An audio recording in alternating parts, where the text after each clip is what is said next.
Think you know the shape of our world? Maybe, maybe not. Tonight we're tackling the enigmatic flat earth theory head on. Will your perspective be changed? Stick around and find out. Tonight on Newsworthy, 2 words and 2 question marks.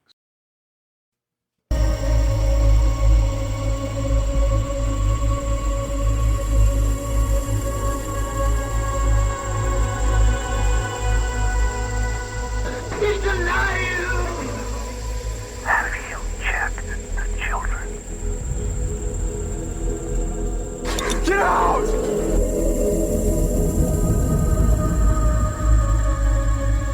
You have scoured the podcast world and finally found us, Newsworthy with Steve and Jerry, where we delve into all things mysterious, macabre, or out of this world, and decide if they are truly newsworthy. 2 words and 2 question marks.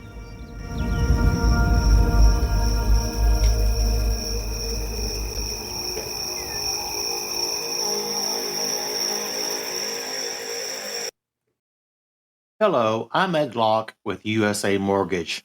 Tax season is upon us. Did you know that 47% of Americans are planning to use their tax refunds for everyday expenses, home improvements, and vacations?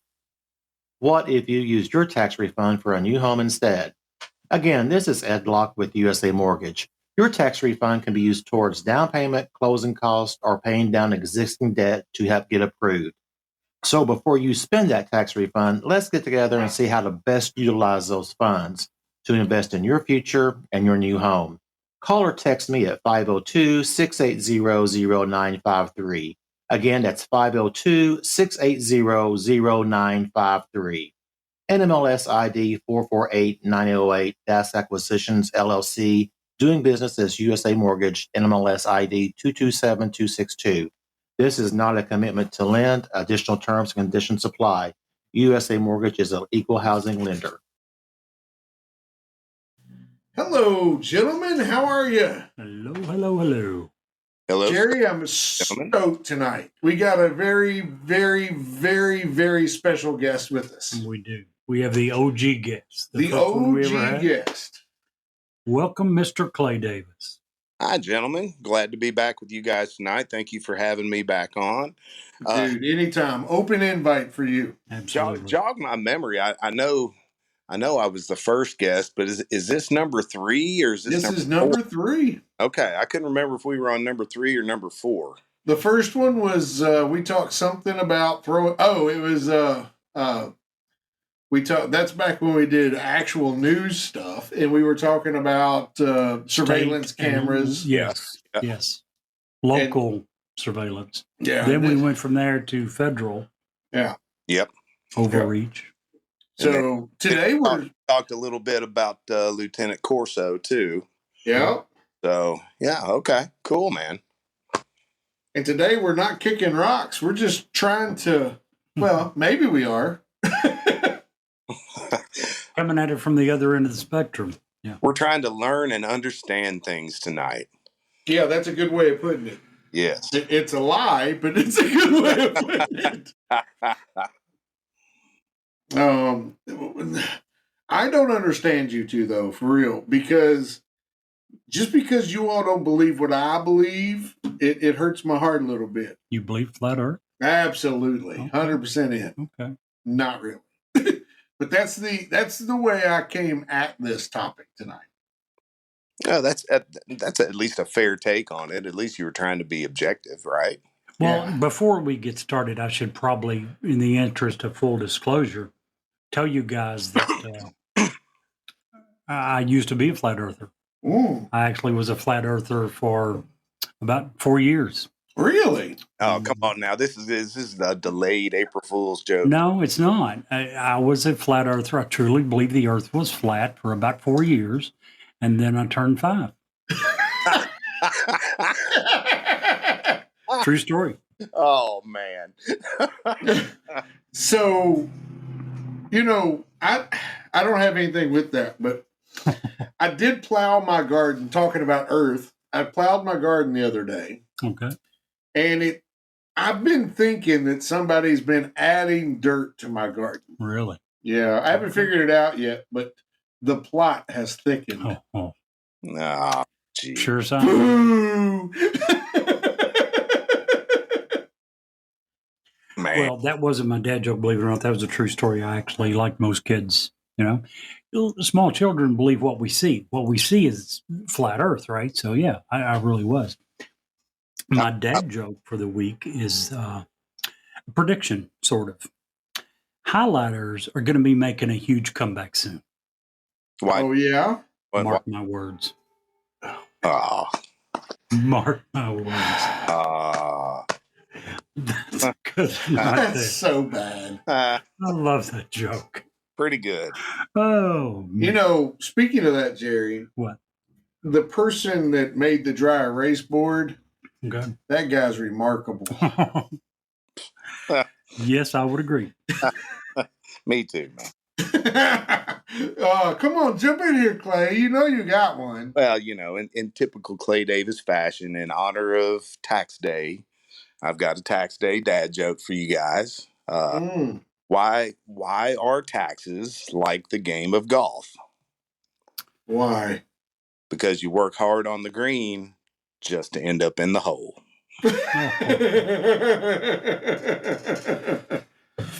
That's true story. That was a very mild joke. When Clay first said he was going to do a tax joke, being a libertarian, I was like, oh no, this can't. I can only imagine where he's going with this. So very mild. I used ultimate restraint. Ultimate. Yes. Look at you go. Look at you go. So, speaking of tax day, I waited to the last minute to do my taxes as per usual. And I had two folders and I thought I had everything in there. And I get ready and I'm like, I'll put it off.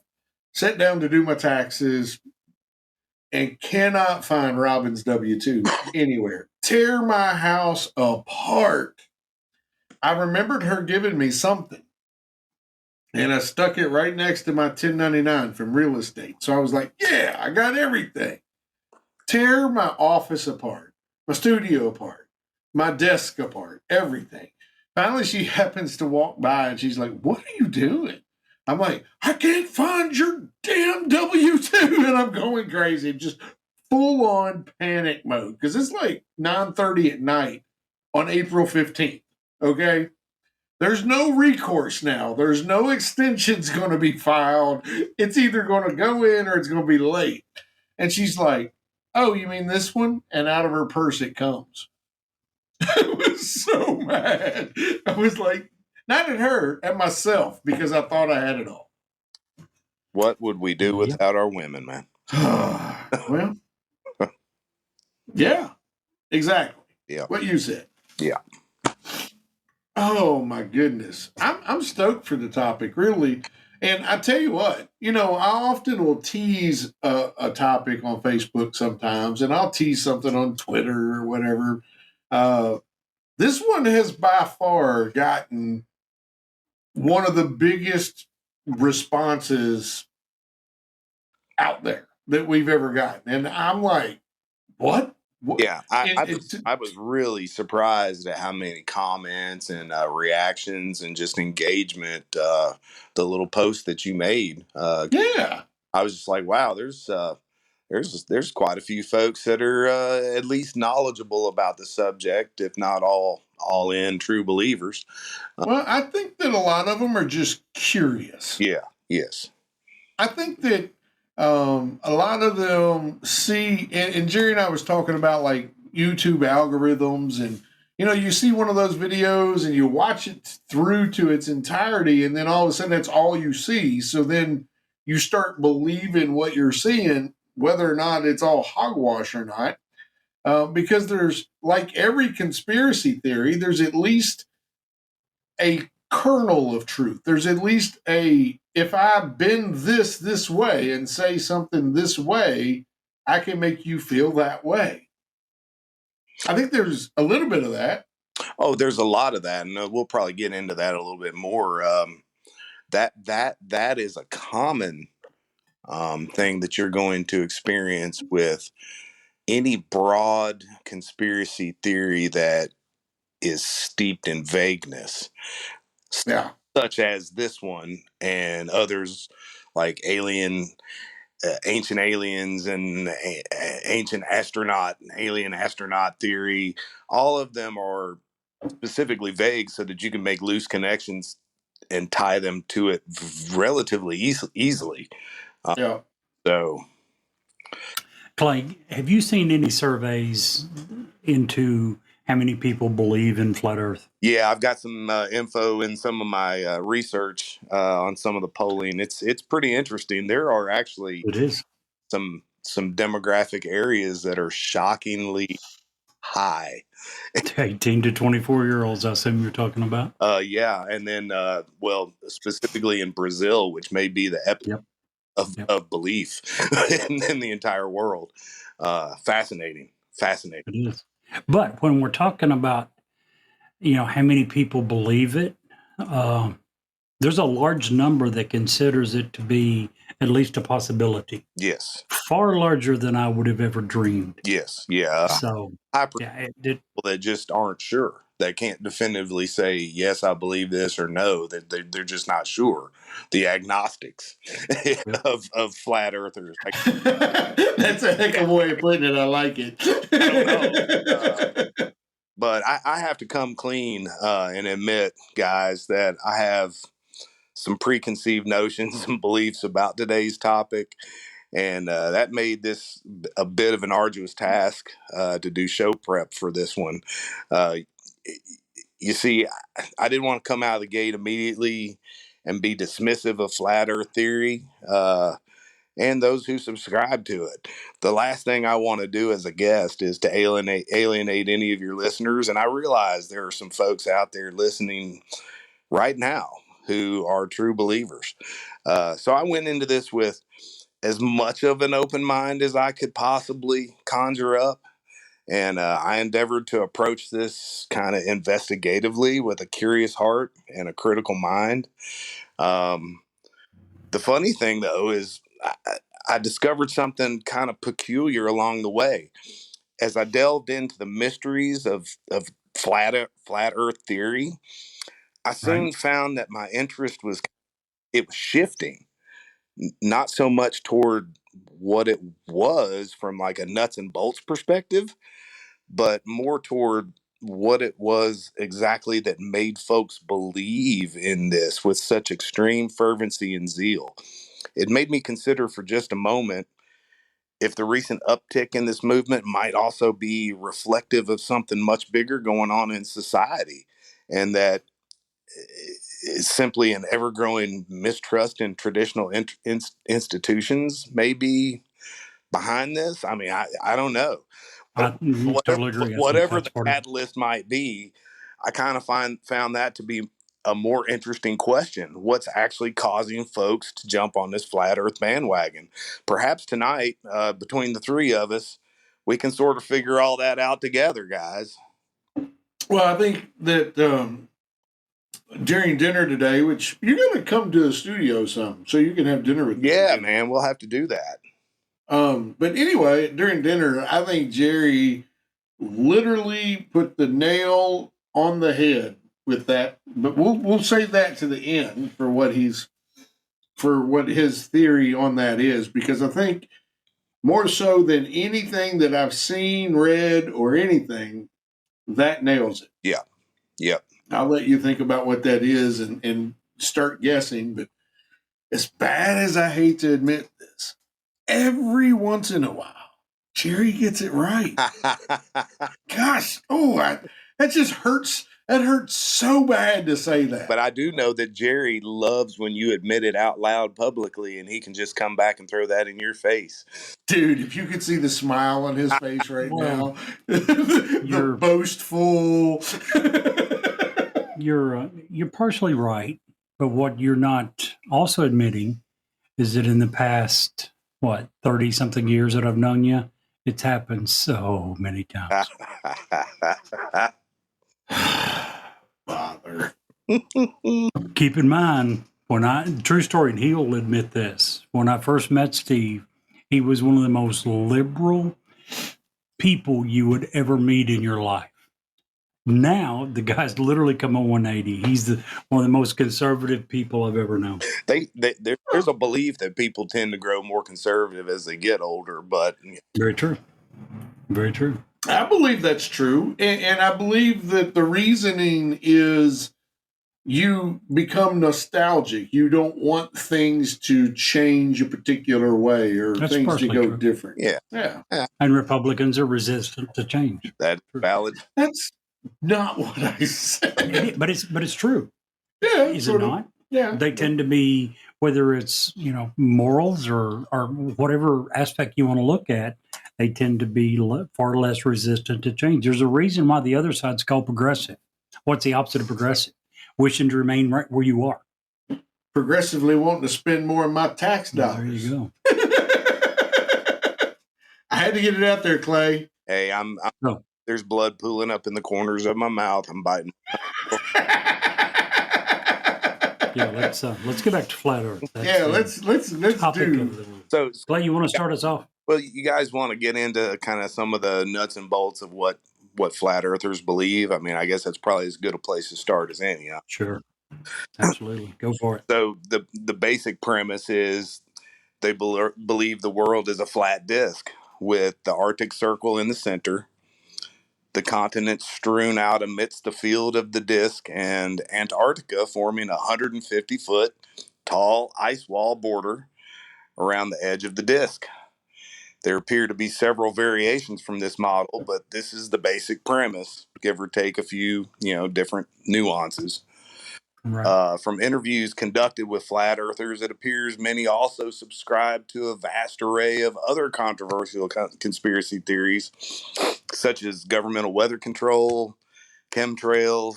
However, interestingly, they all consistently and overwhelmingly believe in one conspiracy theory above all others, that the moon landing was fake.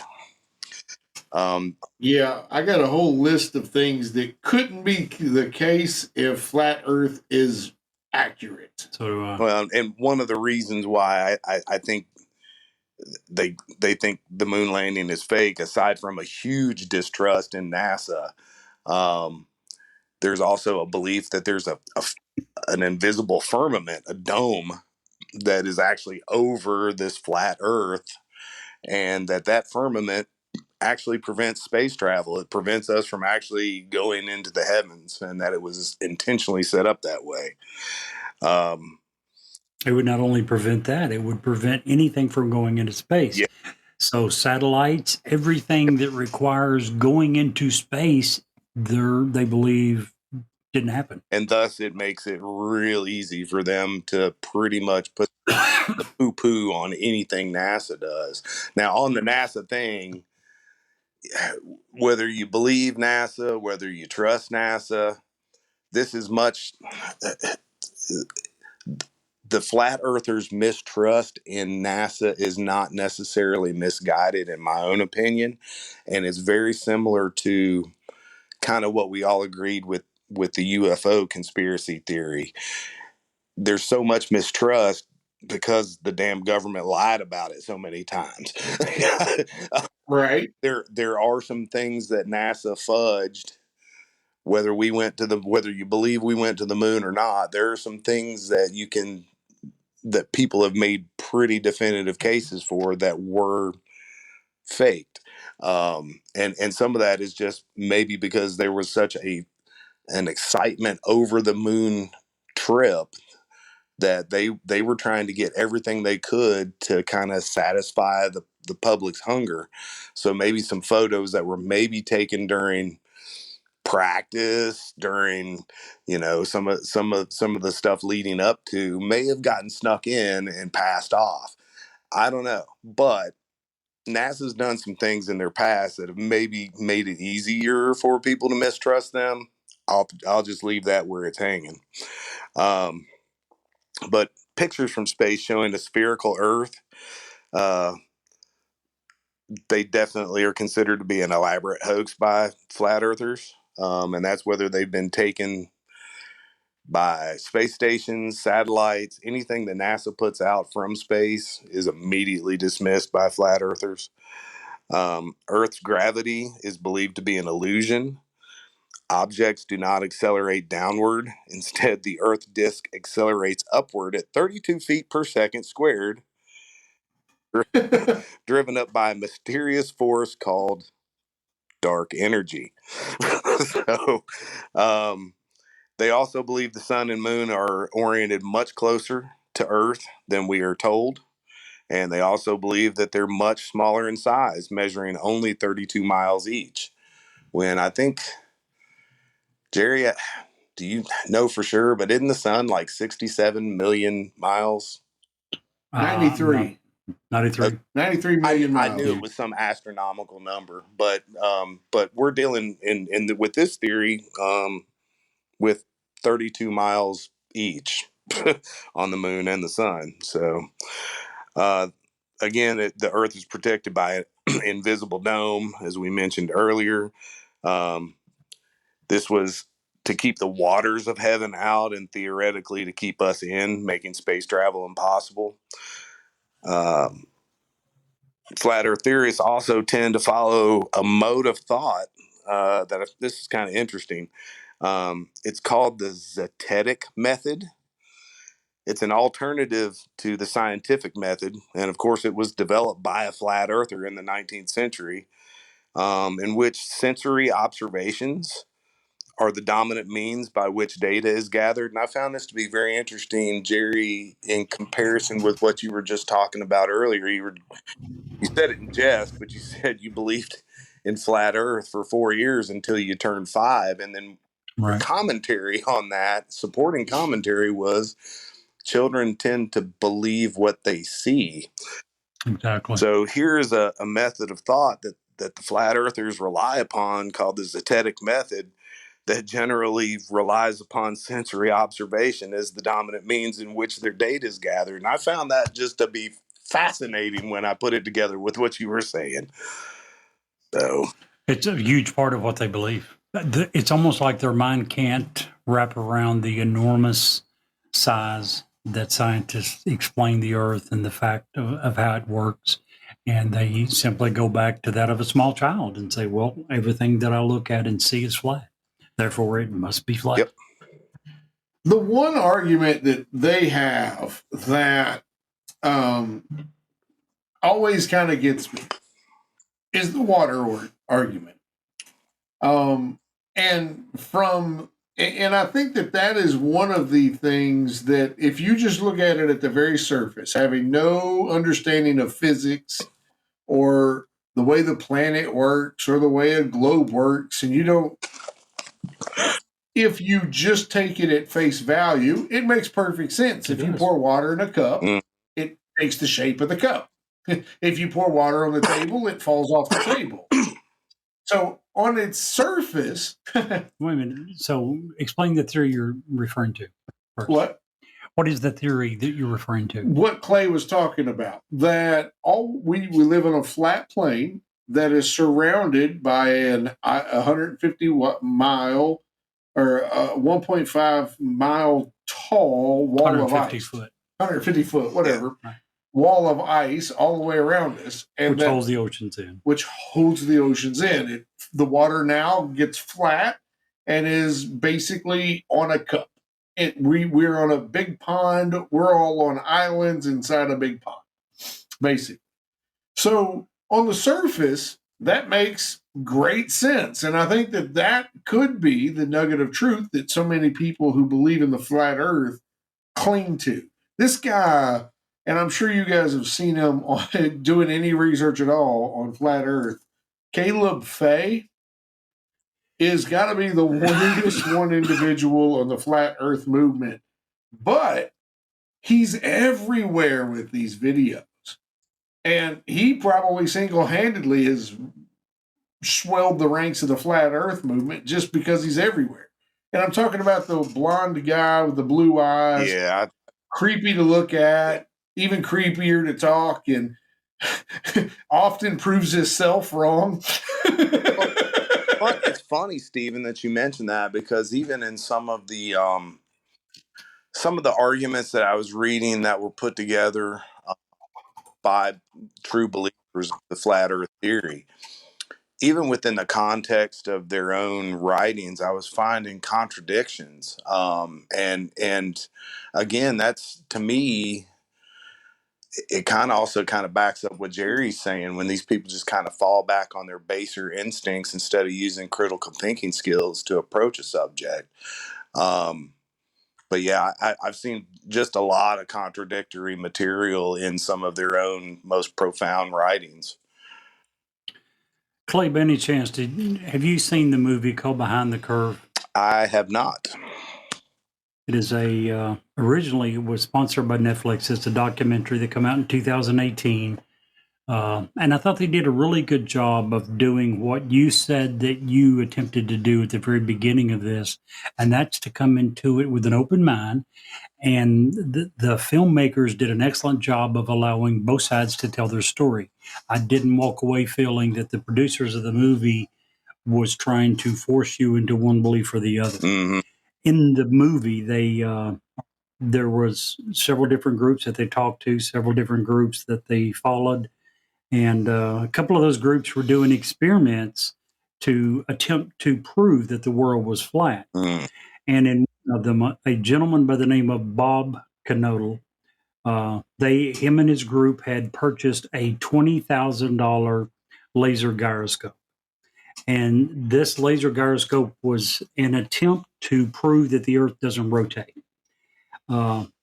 As the Earth rotates, if it does, if you believe that the Earth is round and it's rotating, which they don't, they believe that the Earth is stationary and that everything, including the sun, revolves around it.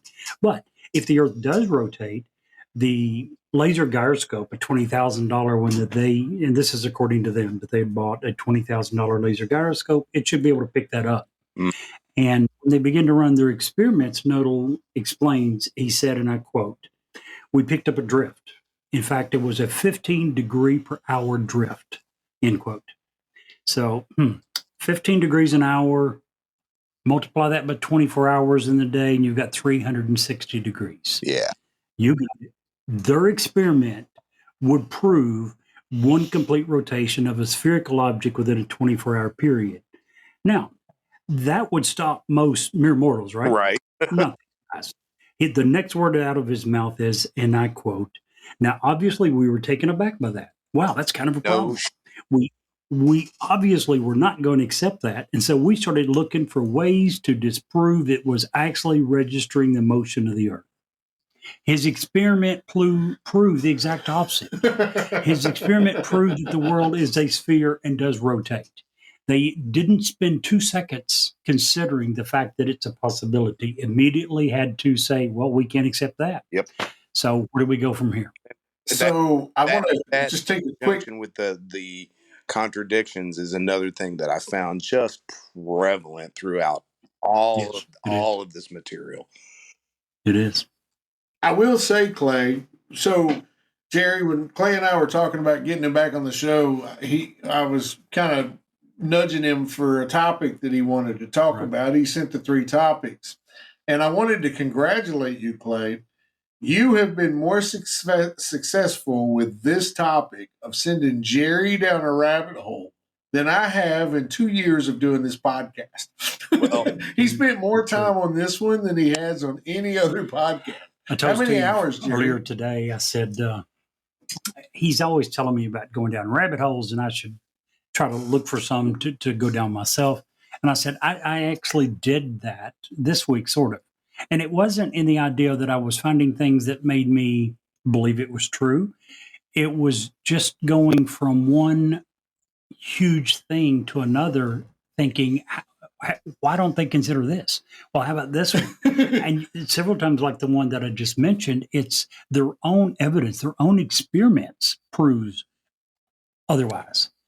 But yeah, I ended up spending probably around 30 hours this past week researching this. And not that, again, that I found anything that was believable. It was just, how in the world can you not believe what you've been taught since you were in the first grade? I'm the Earth shocked at all to hear that. And I knew going into this topic that Jerry was going to flourish, because the one thing that Jerry is, many things that Jerry, I'm sure, flourishes at, but the one thing that I can easily identify as a strong suit that Jerry has is doing critical research that shuts shit down. Yeah. And Jerry had no shortage of stuff. I said, man, once he gets going on this, he's going to find so much material just to say, yeah, it's bullshit. So I can just imagine Jerry for the last week just looking at his computer saying, what the hell? Yeah, we pitched him a softball this week, man. But at the same time, I agree with what Clay said in the beginning. And it's also something that they make a big deal about in the movie Behind the Curve. They, again, it's pretty equal with them interviewing flat earthers and people on the opposite. And there's a bunch of scientists. And 2 or 3 of the scientists are saying the same thing that Clay did early. Look, we can come on and say that they're morons. And all that does is drive them further into their corner and make them believe that we're the enemy and we can't be trusted. And they won't listen to anything I have to say. He's like, so what, several of them were saying, what I try to do is to listen, to figure out where are they coming from? What made them originally gravitate toward this and try to work from there to get them back.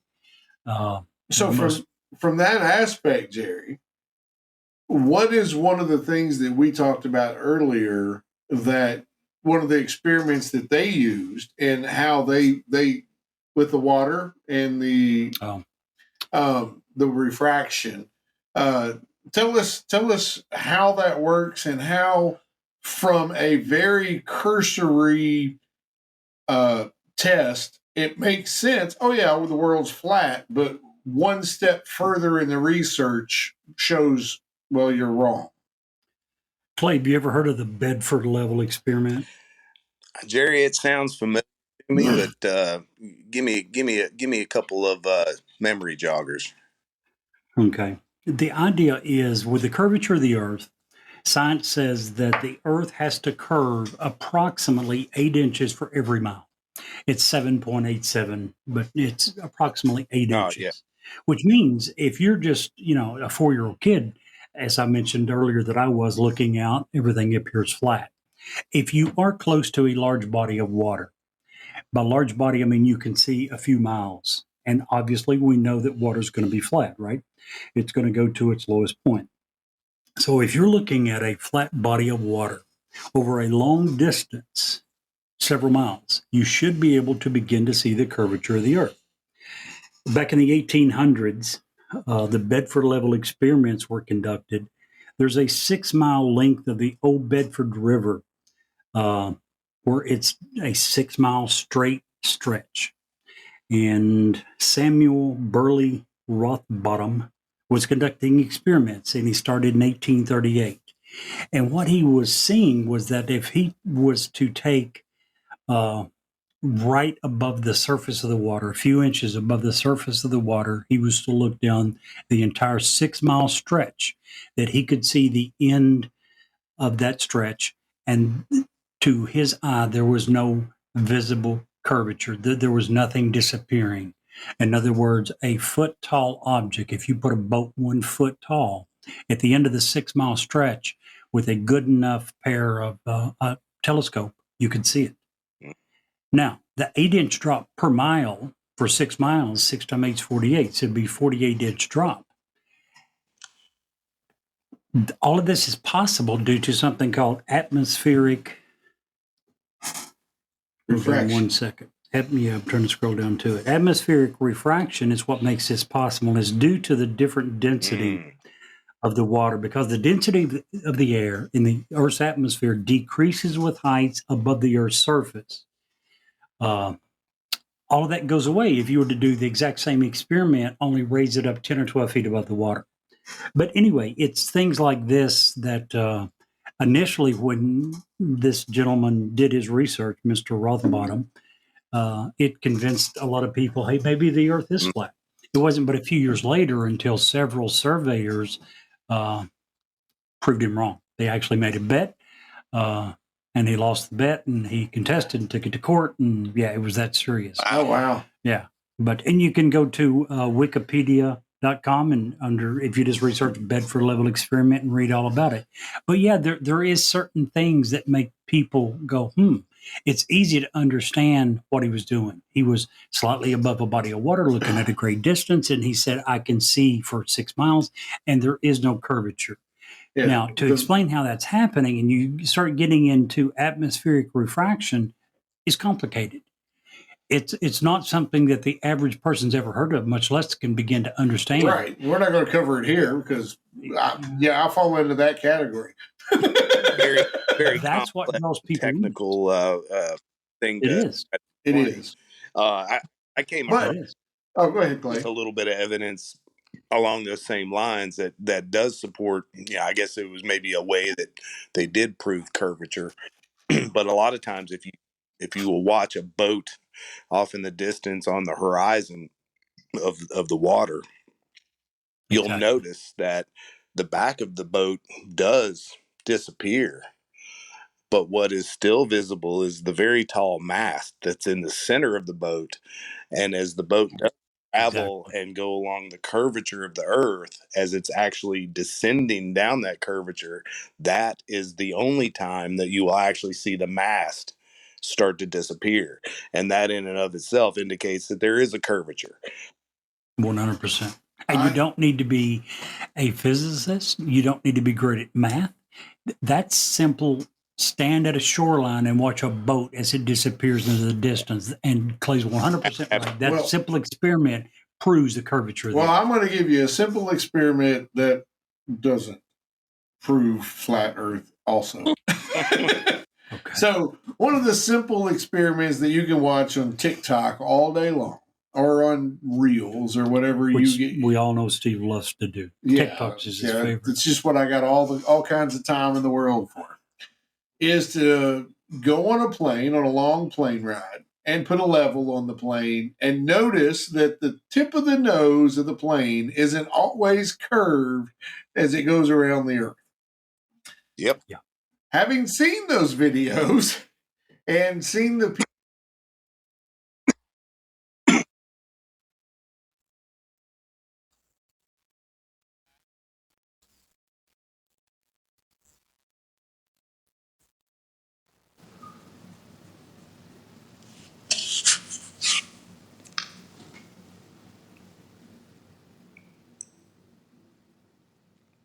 Are you guys there?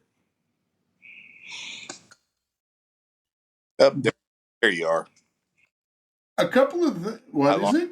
I lost you for a minute, but it sounds like you're back.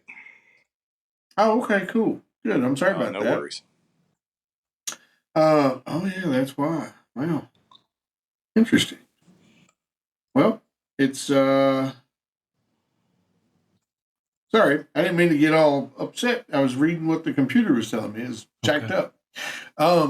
So Mike says, and he's like, well, I'm not a scientist, so I don't know the technical terms of it. But basically, if you're flying west toward the sun and the sun is setting, it doesn't just fall off and go away.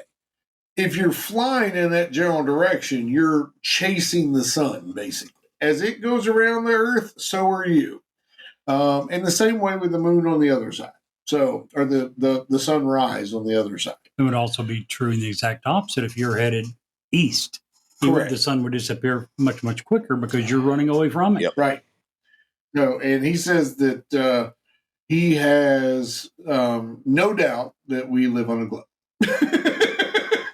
And he went into technical reasons, and I've flown. I understand the reasons. He says, one of the big things flat earthers will say is, well, we have to fly over Iceland to get to England. That means we're on a flat earth. No, that's a safety feature that they don't want jets just flying across the pond if they can keep from it. They want them to be within a landing distance in case there's an emergency. So that's just one thing of the many. Here's a question. How long have we known? How long have scientists, educated people known that the Earth was a sphere? Well, this is not something, according to flat earthers, we can go back way farther than that. The ancient Greeks deciphered the Earth's shape and circumference in the 3rd century BC. And they did it. Oh, wow. And they did it with no fancier tools than a stick and the light of the sun. What was his name? see if I can get this right. It wasn't Aristotle or Plato. Yeah, I can't think of the name. Eratosthenes was his name. Say that 3 times fast. He was a philosopher in Greece, and he was able to calculate at that time that the planet's circumference was between 24,000 and 29,000 miles. Well, in actuality, it's 24,900 miles. It was very close. 240 years BC. A guy with a stick and some sunlight trying to educate people that the Earth was rotund. Can you imagine if you were the one that had to tell that guy? Guess what the future holds? Guess what we're going to be debating 2,300, 400 years from now? Would blow his mind. Here's what I don't know. I don't know how, I like to watch Tyson Neil deGrasse. I think he's a brilliant man. He's one of the people who is a scientist, but also has the ability to put a lot of science in plain English, in very plain English. I like that. So do I. But he talks about things sometimes that just absolutely blows my mind in the mind of physics. I'm not a physics person. I obviously don't do that for a living. I'm not a scientist. But I'm smart enough to understand when a scientist is speaking most of the time, and all the empirical evidence backs what he's saying up, then I'm going to probably trust in what he says. Now, been a lot of cases where scientists, in order to get funding, have made different statements that probably, and that's cost us, and that's a beginning, I think, of where some of this comes from. Back to what Clay was saying, right? Same deal with governments. But do you know what hasn't happened? The entire scientific community has never fudged the facts on one thing. Right. For over and over and over. And you have to believe that that's exactly what's happening if you believe in flat Earth, that all the scientists in the world are lying to you. And that all the world governments are like Japan, Russia, China, and the United States are all colluding together to hoax these photographs that are supposedly fake. Well, the Russians and the Chinese and the Japanese have all put up as many Earth from space photos as NASA. Sure. And, when NASA comes out and says, hey, most of the planet, most of the video you see of Earth spinning around, we have created that. That tends to, the conspiracy theory minded person takes that and runs with it. And I kind of get that. But sometimes you have to make a collage when something is so big and you can only take a picture that is so of a certain amount of it. But there's a difference between what you just said and NASA said this several times. They will release a picture that's a 240-degree angle. They have no camera that can do that. So what they've done is to take 4 or 5 different pictures to put them together into a collage. But you have to believe that they lied about everything. Right. When they tell you we took these pictures and all we did was move so many degrees and took another one and put them together, you have to believe that that's all a lie. Well, they have to believe that the iPhone doesn't exist with a panoramic camera, because that's what a panoramic camera does on iPhone. It just takes a very large series of very small pictures. Put them together. It puts them together. Here's a few things that I put together, a little bit of list that if flat Earth is real, we would have to no longer believe these things. No moon landing didn't happen. No Voyager spacecraft. The furthest things from Earth that humans have ever created. No Mars rovers, which we get pictures from every other day. No satellites whatsoever. Everything that happens from Earth. And you have to believe that we are on a disk in an entire universe full of globes. We have proven that the other planets are globes. No, not according to them. We haven't. Well, they don't believe that either. Part of them. Again, there's no one group that says this is what we believe. There's many different variants, but I've seen many of them, and one of them uses a demonstration, and it uses 4 or 5 what looks like a ball, a picture, and they say, are these globe spheres? And if you say yes, he actually reaches up, takes one, and shows that it's a half a ball. Right. He takes the next one and shows that it's a flat disc. So, no, they don't believe that. No, that's They don't believe that either. There is one thing, Clay, that if we did live on flat Earth, that I could really get behind and will burn Jerry's business. What's that, Stephen? If we lived on a flat Earth, which this almost makes me want to believe it, okay, that global warming couldn't be possible if there's no globe. Tell them why that makes you almost want to believe in it. Steve was the biggest anti-believer in global warming for so many years. Man-made global warming. There's a difference. Okay. Well, scientists say that, man is the primary cause of it. Yeah, never mind all of the, volcanoes and all that stuff. Yeah. What else you got? Oh, no, that was it. You mentioned 2 good ones. Well, you mentioned satellites. Clay mentioned a huge one earlier. Gravity. We have to quit believing in gravity if flat earthers are true. Does that mean we can just start floating around if we don't believe in it? No, because there's dark matter. Remember, it's what. Oh, that's it's right. What's dark pushing matter. the big terrestrial pancake upwards.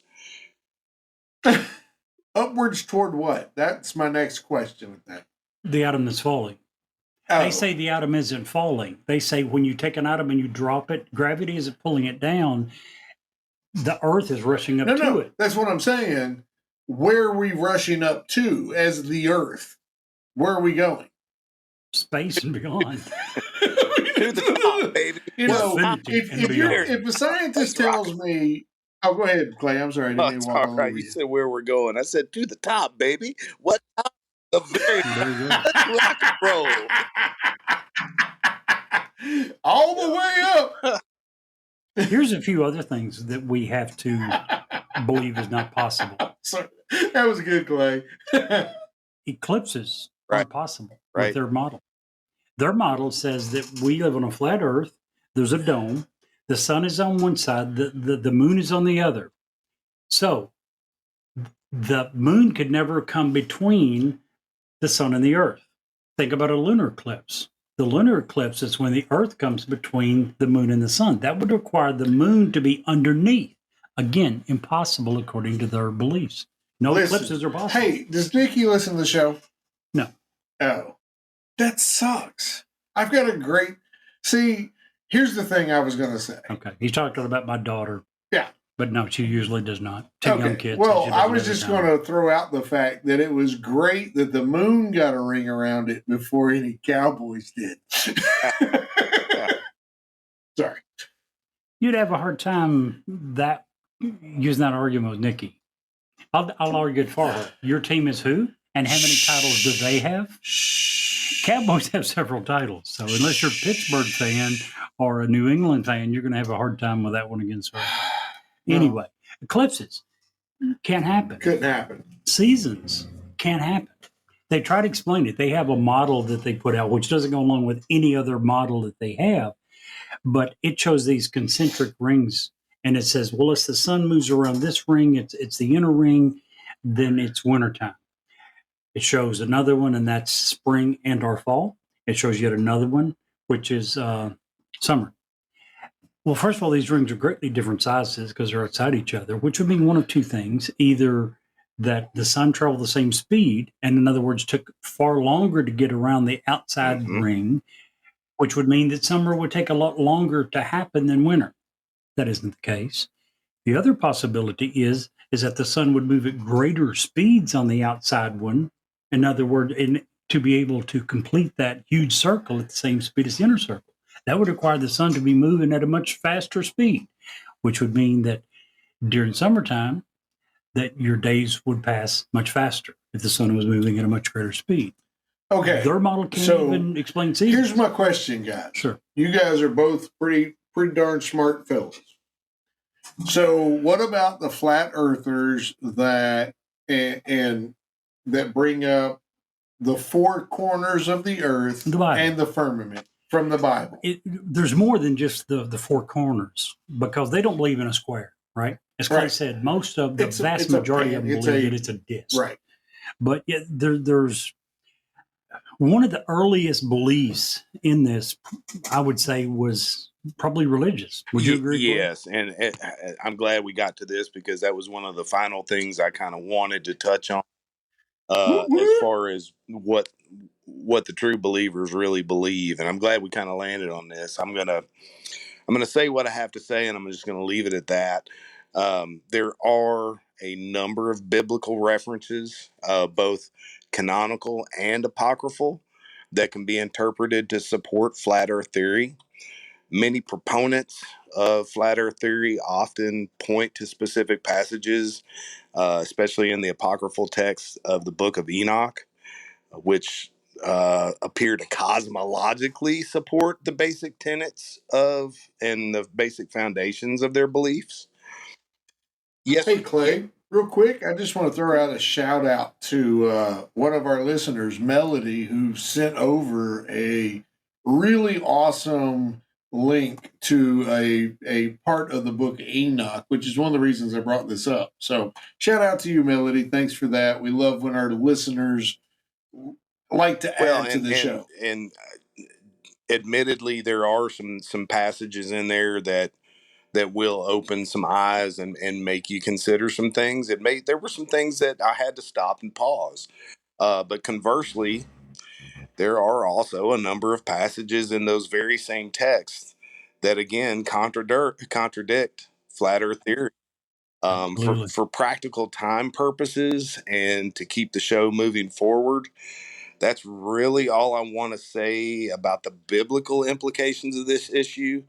There's so many ways to interpret these things and so many different viewpoints that I fear if we get lost in the minutia of a comparative scripture wormhole, which I most assuredly believe the listeners to be quite well equipped to make that adventure on their own, I'm afraid we're going to get lost and never get back on track. So do you guys, before we move on from that, do you guys have anything more about like Bible stuff or Enoch or maybe even any other stuff that flat earthers believe? I mean, is there anything that I've missed in that regard? Well, nothing you missed at all, but I would add this in reference to the Bible. And there, by the way, Steve, you mentioned the four corners of the earth. That's mentioned 4 times in the Bible. There's another phrase, the ends of the earth, that is mentioned numerous times in the Bible. That's the one that they quote most often. One thing to remember, especially with the ends of the earth, is that in almost half of the usages of this phrase, it isn't referring to land, it is referring to the people that inhabit that. Good point. So, according to them, according to flat earthers, there are no people on the ends of the earth. So, obviously, it is a metaphor. It is not something that is to be taken literal. It's the Bible talking about far distant reaches of the earth, not the actual ends of the earth. Right. Otherwise, there wouldn't be groups of people living there. And yes, as Clay mentioned, a couple of examples it talks about the circle of the earth and would lead the opposite way. Isaiah chapter 40, verse 22, and Job 26:10. Look either one of those up. Also, when it comes to metaphors, keep in mind that Jesus referred to himself. Here's a few things that he called himself in the Bible: bread, manna from heaven, a shepherd, a light, a vine. There's no one that I've ever heard of that's religious that believes that Jesus is a literal vine. That he was a plant. That he was a plant. These are all metaphors. So you got to believe in metaphors. People out there. Sorry. Exactly. You got to believe in metaphors when you're reading these other things. So keep that in mind. And suddenly these verses in the Bible are well. I think that it's one of those situations, as is so much the case, where people will pick out what they want to believe. Sure. Bend that how they need it to be to feel it. And I'm not just talking about flat earthers. When we're talking about the Bible in specific, people have done that for hundreds of years to gain power from it. So, sorry. Two real quick asides on the biblical thing. Sure. Just a note on the Book of Enoch. A lot of the references that flat earthers rely upon are found in Book 2 of the Book of Enoch. There were approximately 1 to 2 centuries that passed between the writing of Book 1 and Book 2. And there's some conjecture as to whether Enoch was really even the author of Book 2. So I'll just put that out there. Also, let's keep in mind that the biblical references that Jerry was talking about just a moment ago about the ends of the earth and the four corners, we're also talking about a period in civilization where our understanding and knowledge of the size, breadth, and scope of the actual earth was pretty limited. Exploration, as we understand it, had not taken place, and it probably was a much smaller world to them at that time. So, the point worth making. Absolutely. So, to put a kibosh on this, Jerry, let's do our thumbs up. Or Can I tell one story before? Oh, please do. And this is one that I showed you earlier. I'm going to read something and try to describe the picture that went along with it. Okay. The quote was this: usually the solid rock of the flat earth prevents transition to the other side, but sometimes an asteroid collision causes a hole to open up. This happened 66 million years ago. End quote. In case you're wondering, I'm still in the middle of the quote. This is not what I believe. This is a quote. So back to the quote. Dinosaur leaders convinced their followers that there was a better world on the other side after this asteroid hit it and drove the hole through it. So dinosaur leaders convinced their followers that there was a better world on the other side. That's why the dinosaurs went extinct, because all of them went through the hole. When they got to the other side, they all fell off. Only the birds were able to survive because they flew back. Please go ahead and give credit to the person who wrote that. I will also, I'm not going to dog them like that. I'll give a link to it. We'll put the picture up along with the quote. The guy has a picture of a flat earth with an asteroid hitting it and driving a hole through it. And this is his explanation of how dinosaurs, which again, most of them don't even believe that dinosaurs existed. But this guy is trying to explain how they did exist and how they went extinct. Unbelievable. So, yeah, pretty much. Bad. It was bad. You were to get back to what you were asking, Jerry. Thumbs up or thumbs down? More needed, more information needed, or no? I think that last one would. If any more information was needed, the asteroid that hit the Earth and drove the hole through it, and dinosaurs went through and fell off the other side. That reminds me of that reminds me of the congressman that a session of Congress said if we overloaded one side of the island, would it not fall in the ocean? Yes. The admiral's face during that procedure, how he held it together, I had no idea. And to those wondering, that actually happened. It's a true story. Yeah. In Congress was talking to an admiral and was asking if we put too much hardware talking about Guam on one side of an island, Guam, would it flip over? Yes. Clay Davis, thumbs up or thumbs down on whether the flat earth theory needs more or less coverage? Gentlemen, in conclusion, I have to say that flat earth theory seems to be rooted in an overwhelmingly large distrust of authority and institutions. And I think that, as mentioned before, this may be indicative of a larger, more overarching issue in society. On the surface, it would be very easy to dismiss flat earthers as moronic and misguided, but there's a genuine sincerity in what these folks believe. They aren't just trying to troll us. These folks legitimately believe in flat earth theory. And though I struggle to take this topic on with any degree of seriousness, I am fascinated in what makes the true believers cling to this theory with the fervor and zeal that they demonstrate. Perhaps perhaps the overload of information, both reliable and unreliable, on social media has created an environment where it is difficult for those who have like a deficiency in critical thinking skills to differentiate trustworthy information from garbage. These folks literally view the stuff that's on YouTube as their sacred texts. I mean, seriously, guys, the YouTube videos about flat Earth are considered to be sacred texts to these people. It really scary. is. I agree, but it's scary. There's an interesting quote before I give this thing a thumbs up or a thumbs down. There's a guy named Les McIntyre who works at Boston University, and he does a lot of studies on people that go against science. And his quote was that flat earthers seem to have a very low standard of evidence for what they want to believe, but an impossibly high standard of evidence for what they don't want to believe. And I think that's very true. Yes. Much of the power of conspiracy theories, such as flat earth, is derived from vagueness in what they present as an alternative theory about an important issue or an event, but in the long run, they build a vague explanation as to why some authorities or institutions are concealing the truth. To me, I want to give it a thumbs down, but unfortunately, I know it's not going away anytime soon. It goes away fast enough for me.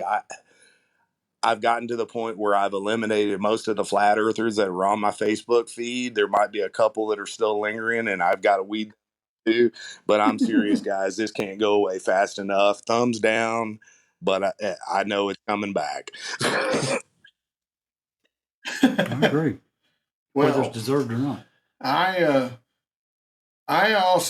think I'm going to join you two in the thumbs down. Not for anything nearly as intricate, other than the fact that I am a huge space guy. And if you're telling me that space can't be attained, then I don't want any part of it. That's all I got. I also have one last question. Sure. If the Earth was really flat, wouldn't cats have pushed everything off the edge?